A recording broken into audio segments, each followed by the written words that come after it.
A new poll indicates that Americans are bracing for possible violence after Election Day. The Scripps News Ipsos poll found most Americans expect violence in the wake of the election, but do remain confident that their vote will be counted accurately and will be willing to accept the election results. Here with the details, Scripps News political director Andrew Rafferty. Andrew, thanks for being here. This new poll really finds bipartisan concern over election result violence.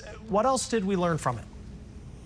Yeah, well, good morning, guys. And you're right. There is a ton of anxiety from the electorate overall, not necessarily with how their votes are going to be counted, but what some of the fallout of the election results after November 5th could be. But let's start with maybe some of the more positive news from our findings today, and that has to do with a willingness to accept results. Of course, after the 2020 election, we saw a reluctance from former President Donald Trump in accepting the election results. But you see here in our new poll that overall, more than 3/4 of Americans say they're going to accept the results, even if their preferred candidate wins. And there's a little bit of a partisan split between more Democrats being willing than Republicans, but it's not huge. And I think anyone who's watching the fallout of 2020 with the images of January 6th still fresh in our minds would be found that to be a pretty positive result, 3/4. But here's a little bit more of the pessimism that Americans have about the potential ramifications of the election, and that is over violence and unrest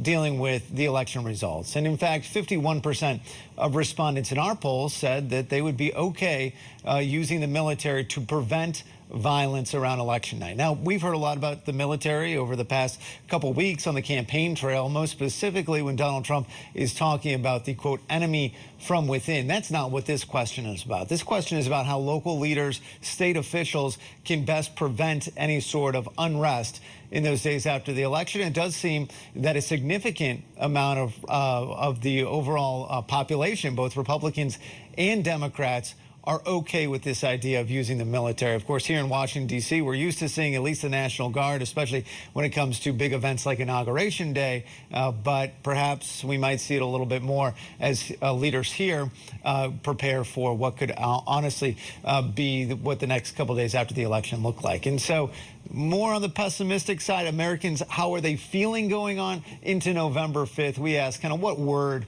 would you say best describes your feelings towards Election Day? And you see the #1 answer there was anxious, but if you're an optimist, you see hopeful is not too far behind it. So there's really a range of emotions, ready, afraid, optimistic. I'm sure you guys being in Georgia are very much ready, considering how many TV ads in a battleground state you're being subjected to and have been for over a number of months now. But overall, I think Americans are ready to get it over with. They're prepared for the worst, but optimistic for the best in terms of a peaceful transfer of power, guys. Yeah, I think certainly everyone in Georgia is ready for those political ads to stop stuffing our mailboxes and maybe continue on to some sense of normalcy. Scripps News political director Andrew Rafferty, thank you.